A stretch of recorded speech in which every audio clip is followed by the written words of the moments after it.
Bonjour à toutes et à tous, ravi de vous retrouver. Nous sommes en direct, un horaire un petit peu inhabituel. Jeux Olympiques de Sotchi oblige. Malika est exceptionnellement absente, mais je vous rassure, hein, on la retrouvera, elle sera à mes côtés la semaine prochaine. Nous avons un magnifique casting avec nous aujourd'hui pour cette émission à 10h51 pour être précis. Bruno Salomon qu'on retrouve, notre confrère de France Bleu 107.1 qui était déjà venu. Salut Bruno. Salut Jean-Philippe, ça va ? Super, parfait. C'est sympa d'être là. Nous avons un chroniqueur, parolier très connu dans l'audiovisuel. Et on le retrouve très souvent sur Europe 1, écran spécialiste du foot, Guy Carlier. Salut Guy. Bonjour. Et puis, un footballeur qui a joué attaquant au Paris Saint-Germain entre 94 et 97. Mais surtout, ça a été quel attaquant extraordinaire, messieurs, vous êtes d'accord ? Quand il est avec les Lions indomptables, champion olympique à Sydney, Patrick Mboma est vainqueur de la CAN. Quel palmarès. Et puis je rajoute encore un petit mot, Ballon d'Or africain, vous le saviez ? En 2000. Bonjour. Super, donc. Au sommaire, aujourd'hui, nous allons vous montrer des images insolites et exclusives de l'arrivée de Yohan Cabaye il y a quelques semaines. Il y aura un formidable entretien avec Lucas Ballot, la star du hand, un gaucher extraordinaire. Et puis bien sûr, nous allons parler de la Ligue des Champions qui arrive à grands pas, puisque ce sera mardi le match devant le Bayer Leverkusen. Si vous voulez réagir sur les réseaux sociaux, vous connaissez bien sûr notre adresse, le hashtag Paris le club. Avant d'évoquer la victoire de Paris hier soir, 3-0 au Parc donc devant Valenciennes, retour sur les derniers matchs de Paris, état de forme. Le Paris Saint-Germain tient ses objectifs. Une bourde de Rémi Rioux, gardien de Nantes, et 2 éclairs de Zlatan, dont ce lob de 30 mètres, qualifie Paris pour la finale de la Coupe de la Ligue. Paris conserve aussi une longueur d'avance en championnat, après le nul 1 partout contre Monaco dimanche dernier. Mais l'équipe de Laurent Blanc peine et ne doit son salut qu'à ses fulgurances. Des coups de pied arrêtés, des coups de génie, mais une maîtrise collective plus fébrile. Paris n'est plus le rouleau compresseur du début de saison, capable de tuer les matchs rapidement. Un but de Renard de Pastore n'aura pas suffi pour contenir les assauts rouges et blancs. En fin de match, Thiago Silva trompe Sirigu en voulant dégager le centre de Fabinho. Pas très rassurant à l'heure de retrouver la Ligue des Champions et Leverkusen. En Coupe d'Europe, sur des matchs aller-retour, le club allemand a toujours gagné face à des clubs français. Autrement dit, Paris doit vite remettre la machine en route s'il ne veut pas perdre ses objectifs de début de saison. Bayer 04 Leverkusen. Paris Saint-Germain.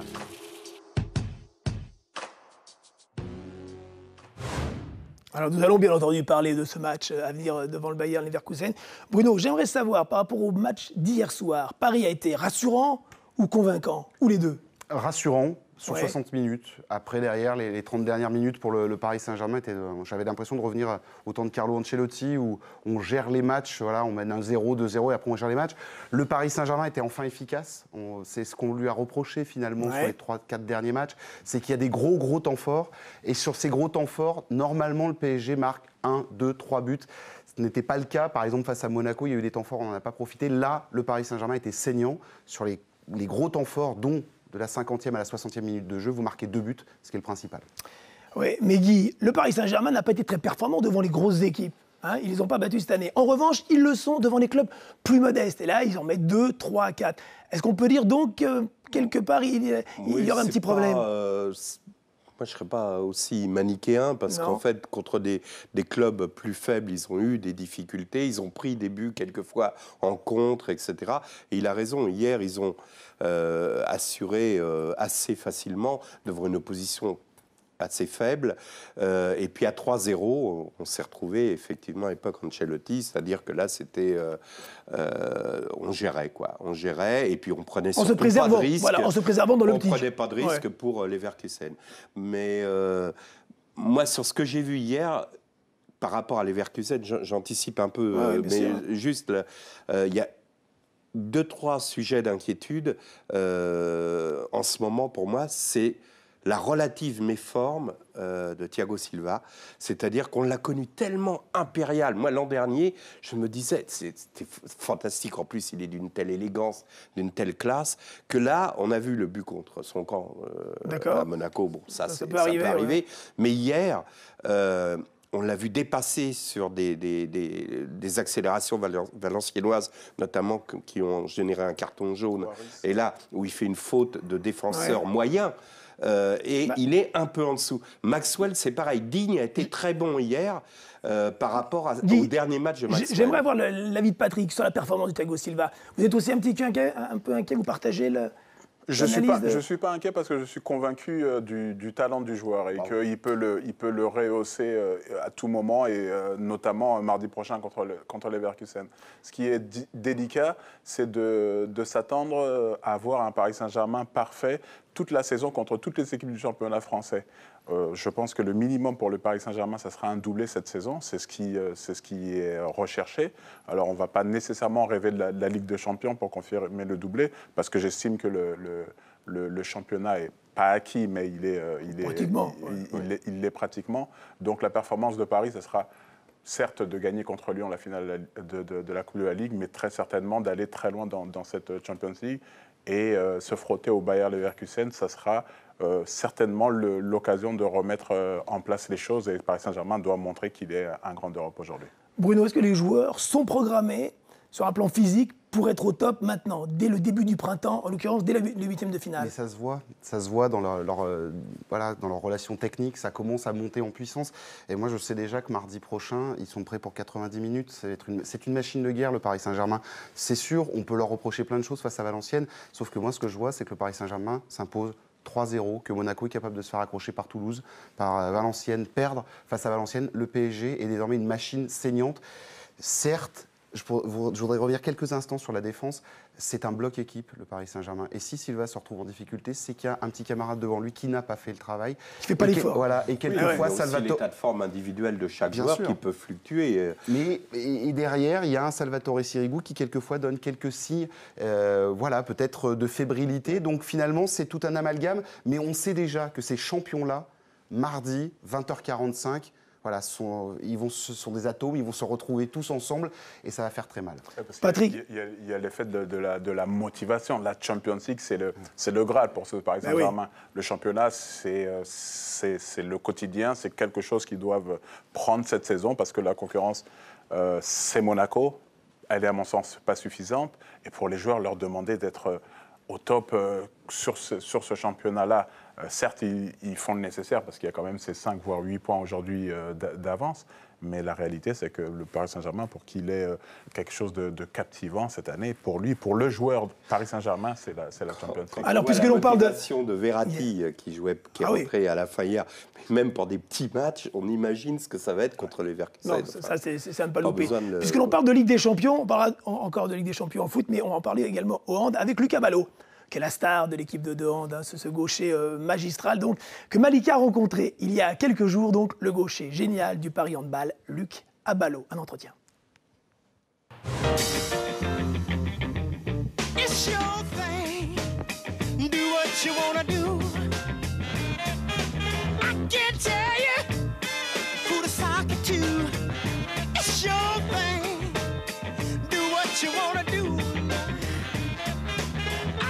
Merci de nous accorder cet entretien après tout ce qui t'est arrivé. Est-ce que ça fait encore quelque chose d'être champion d'Europe après avoir été 2 fois champion du monde, 2 fois champion olympique? Ce titre, il nous fait rentrer vraiment là un peu dans la légende, dans les légendes du handball, parce que ça n'a jamais été fait. Donc on est content d'avoir marqué notre sport. Et justement, tu parlais du terme de légende.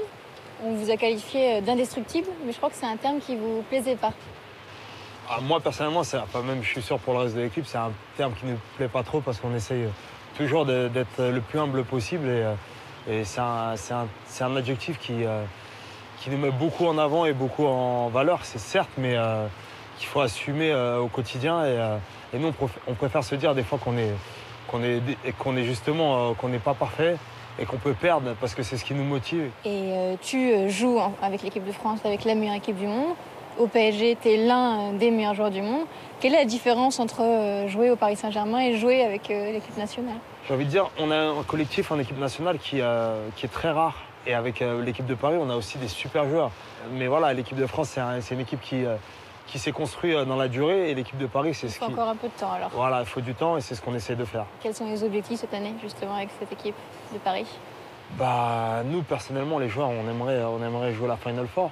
Ça veut dire la Final Four de la Ligue des Champions. Maintenant, on a du mal parce que c'est une équipe qui est toute nouvelle. Là, il y a la moitié de l'équipe qui est arrivée en début de saison.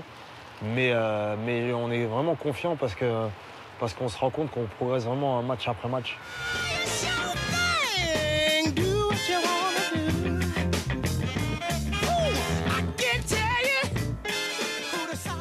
Est-ce que tu suis le foot? Bien sûr. Enfin, bien sûr. Le PSG, surtout mon équipe, on va dire. Est-ce que tu penses que pour eux, c'est jouable aussi la Ligue des Champions? Moi, je pense que c'est jouable parce que c'est une équipe qui domine en général son sujet, qui maîtrise son sujet. Et moi, je pense qu'il faut être confiant et il faut être derrière cette équipe et c'est tout. Et on te compare souvent à Zlatan Ibrahimovic parce que vous êtes assez créatif dans la manière de marquer des buts. Qu'est-ce qui se passe dans ta tête quand tu tentes des actions pareilles? En fait, ça va très vite, donc on ne réfléchit plus. On essaye de faire quelque chose d'efficace et quelque chose de beau à la fois, donc on se lâche. Et quand ça rentre, le ballon au fond du filet, qu'est-ce que tu ressens? Quand ça rentre, on éprouve une grande joie, mais moi, personnellement, des fois, je fais style... comme si c'était normal, mais non. En fait, je suis super content, mais des fois, je ne le montre pas parce que ça va vite le hand. On n'a pas trop le temps de célébrer nos buts, donc on enchaîne. Est-ce que justement, je parlais de Zlatan, mais est-ce que tu as eu l'occasion de rencontrer Zlatan ou d'autres joueurs de l'équipe de foot? On les rencontre en début de saison. Du coup, on échange. Eux s'intéressent au handball, posent des questions sur le handball. Ils viennent vous voir? Ouais, ils viennent nous voir. Donc il y a des joueurs qui sont plus timides. Des amitiés qui se lient? Parce que par exemple, Patanone nous disait qu'il s'entendait plutôt pas mal avec les gardiens Sirigu et Douchez. Ouais, moi je m'entends bien avec Douchez et Jallet. Donc voilà, les Français. Donc c'est plus difficile de parler avec les autres? Bah, c'est plus facile.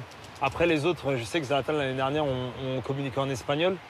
Et là, cette année, je l'ai vu, on a parlé tout le long en français, on a dû parler pendant 15 minutes. Avec Zlatan en français? Ouais, il parle bien. Pourquoi nous, on n'a pas la chance de l'entendre parler plus longtemps? Bah, je sais pas, peut-être qu'il n'ose pas encore.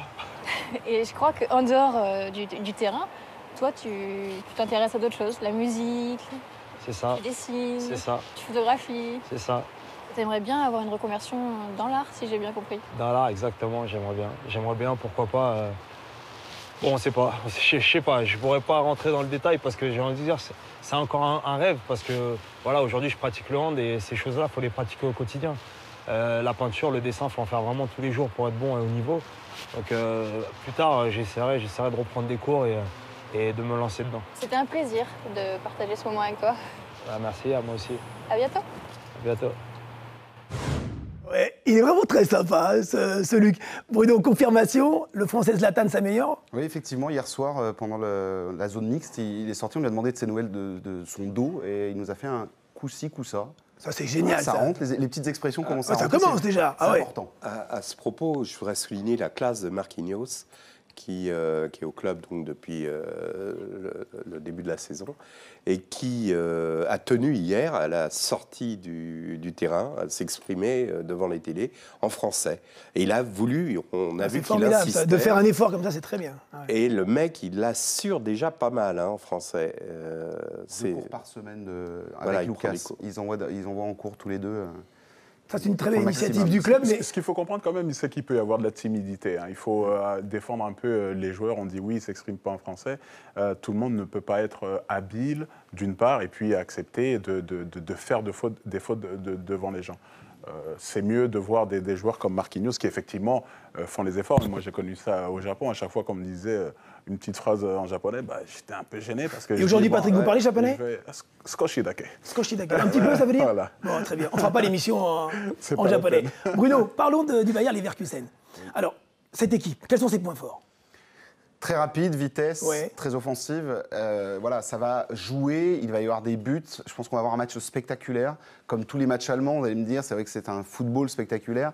Le point fort, vraiment, c'est une grosse attaque. Et tous les spécialistes qu'on a pu contacter, c'est vraiment là-dessus qu'il va falloir se méfier, le Paris Saint-Germain. Quand on parlait tout à l'heure de la défense, il va falloir serrer les boulons un maximum parce que le Paris Saint-Germain, là-bas, en Allemagne, mardi, va avoir des problèmes et va se faire rentrer dedans, pour être très clair. Avec cette équipe, quand même, qui est un petit peu en dedans. Aujourd'hui, ils jouent contre Schalke 04. Ouais. Et ils ont perdu en Coupe d'Allemagne, 1-0 contre Kaiserslautern, équipe de 2e division, 3e de 2e division de Bundesliga 2. Donc, bon, il y a peut-être il y a quand même un coup à jouer pour le Paris Saint-Germain, mais attention, il va y avoir des vagues. En fait, le Paris Saint-Germain va prendre des vagues. Va subir des vagues. Voilà, va subir des vagues. Guy, Laurent Blanc sera donc sur le banc de touche. On a craint à un moment donné qu'il soit suspendu. Est-ce que c'est important que le coach, au moment d'un 8e de finale de Ligue des Champions, soit sur le banc de touche avec ses joueurs dans la gestion de l'événement? Je pense que les joueurs du PSG qui vont être alignés contre Leverkusen ont une telle expérience que c'est pas, à mon avis, nécessaire pour eux, pour leur motivation, etc. Je pense que c'est pour des joueurs comme Digne ou des jeunes joueurs comme ça, c'est plus important peut-être, ou alors des joueurs comme Lavezzi qui reviennent en confiance. Et moi, je crois qu'on est en train on va retrouver le Lavezzi de Naples. Déjà hier soir, ça serait indispensable en tous les cas pour Paris. Ouais. Et c'est juste une question de réussite maintenant. Et en tout cas, voilà, un joueur qui n'est pas en confiance, l'entraîneur peut le motiver au moment où il rate une action, où il tape, voilà, où il tire à côté, etc. Mais ils ont une telle expérience que c'est pas nécessaire à mon avis. Ça reste quand même important à mon sens d'avoir l'entraîneur sur le banc. On l'a dit et je le pense, il va y avoir effectivement des vagues allemandes qui vont passer. C'est bien d'avoir l'entraîneur qui donne les réajustements. Certes, sur le terrain, on a des leaders, des Thiago Silva, des Zlatan Ibrahimovic qui sont capables de redresser aussi la barque sur le terrain. Mais de le faire tout seul, comme l'a fait Thiago Silva. Tu te souviens, de réorganiser lui-même le truc et de demander à Blanc... Pour qu'il ne soit pas en confiance, Thiago Silva, parce que ça ne se passe pas bien, ça ne peut pas être lui qui va rayonner. Patrick, vous avez une expérience du très haut niveau. À 4 jours d'un événement comme celui de la 8e de finale de la Ligue des Champions, dans quel état d'esprit sont les joueurs? Ils sont déjà dans une forme de bulle, de concentration particulière? Ils vont prendre l'avion, une fois qu'ils vont prendre l'avion, ils seront vraiment dans cette bulle. Oui. Là, c'est d'abord de la récupération, on soigne les bobos. Dès demain, on soigne tous les aspects, notamment tactiques. Et puis une fois qu'on prend l'avion, je ne sais pas s'ils le prendront lundi ou dès dimanche, et ben là, effectivement, on entre dans une bulle, on entre dans une atmosphère complètement différente. On va repérer le terrain, on a déjà la tribune autour de soi et là, on entre dans la compétition mentalement. Bruno, Laurent Blanc joue-t-il gros en tant que coach pour ce 8e de finale? On a tous été plutôt sympas avec lui, mais là, c'est particulier. Il va faire ses classes. Alors, il les a déjà faites avec Bordeaux. Ouais. Il n'a pas non plus un petit palmarès. Ou en tout cas, il a fait des choses en Ligue des Champions. Certes, on l'attend maintenant avec sa machine de guerre, le Paris Saint-Germain, sur ce genre de match. Effectivement, une sortie de route en 8e de finale ne serait pas dire sanctionnée, mais en tout cas, tout le monde lui tomberait dessus. Et ce serait le premier, en tout cas, à ramasser. Mais j'ai confiance en ce qu'il propose et franchement, on a une qualité de jeu. Le Paris Saint-Germain propose quelque chose cette saison. Et moi, je vais vous dire, le signe qui fait voir que Laurent Blanc a aussi mis son groupe dans un groupe commando, c'est que d'habitude, Laurent Blanc, avant un match, face à Valenciennes par exemple, il prenait 19 joueurs. Il n'a pris plus que 18 joueurs. Les jeunes sont restés avec la réserve et jouaient avec les U19. Il n'y a plus que 18 joueurs qui sont convoqués. On est rentré dans une bulle depuis Valenciennes et on va glisser peu à peu vers cette rencontre. Nous allons parler de Yohan Cabaye avec des images assez insolites et exclusives donc au moment où il est arrivé au Paris Saint-Germain. Yohan Cabaye est un marathonien. Le prix à payer pour devenir parisien. Arrivé d'Angleterre tardive le mardi soir à l'aéroport du Bourget et dès 9h mercredi, direction la Pitié-Salpêtrière pour une batterie de tests et d'analyses. À peine rhabillé et plutôt bien, il file au Parc des Princes. Séance photo, dédicace de maillot et rencontre de ses nouveaux dirigeants. Il y a un an, c'était Beckham qui signait. Cette fois, c'est Cabaye que présente à la presse le président Nasser.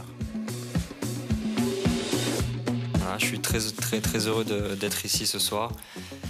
Je suis vraiment très fier aussi de pouvoir participer à ce projet immense que veut construire le Paris Saint-Germain. Étape suivante, le camp des loges dans une ambiance plus détendue.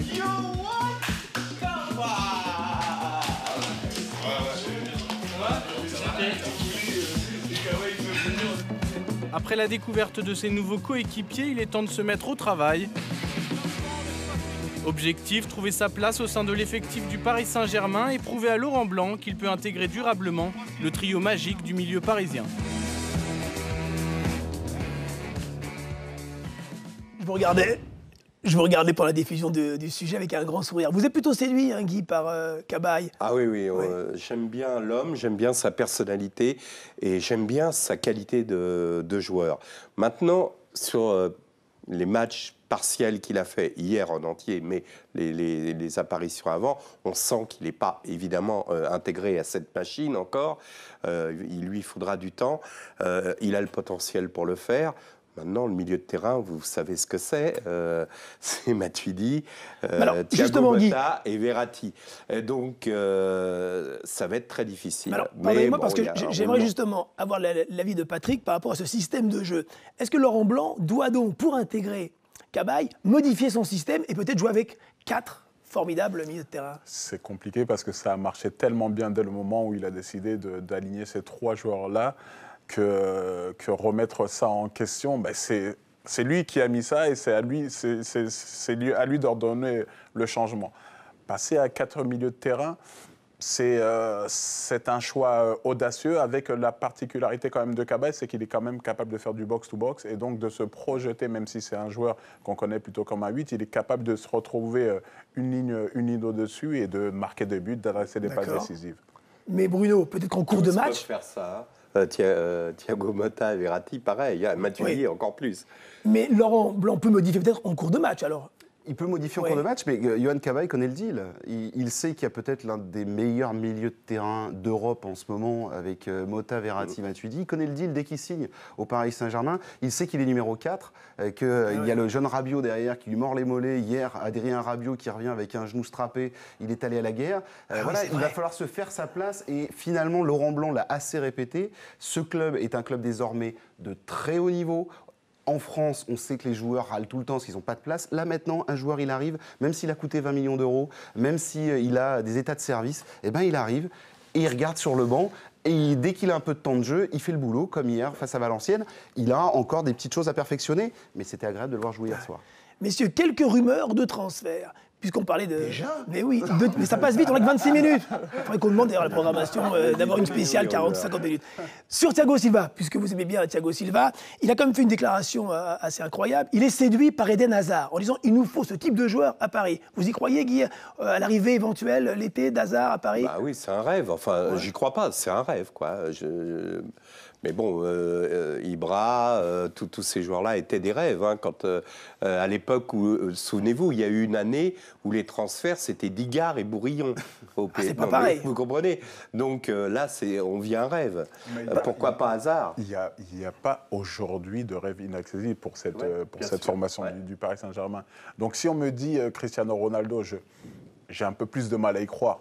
Mais j'y crois quand même. Oui. Si on me dit Eden Hazard, je dis c'est tout à fait possible. Après, José Mourinho, l'attachement, etc., Ibrahimovic. Mais est-ce que les joueurs influents, les joueurs majeurs de Paris, Ibra, Thiago Silva, voire Cavani, peuvent avoir justement une influence et imposer avec intelligence l'arrivée d'un tel joueur? Ils peuvent faire passer un message. S'ils font la dépense, oui. C'est pas imposé, c'est une lettre au Père Noël permanente. C'est-à-dire que Thiago Silva annonce qu'il aimerait bien qu'Alex reste et prolonge. Bon, je crois que le message passe très clairement pour le président. Il aime bien Eden Hazard. Je pense que désormais, on a coché le nom Eden Hazard plaît à Thiago Silva. C'est pas sûr qu'on ait Thiago Silva, mais en tout cas, quand le capitaine de la Seleção et du Paris Saint-Germain vient vous dire qu'il aime bien un joueur, il y a une demi-porte qui s'ouvre. Après, maintenant, il faut aller négocier avec Chelsea. On ne peut surtout pas faire du franco-français et penser comme on a toujours pensé. Oui, l'effectif est trop riche. Oui, on a dépensé trop d'argent.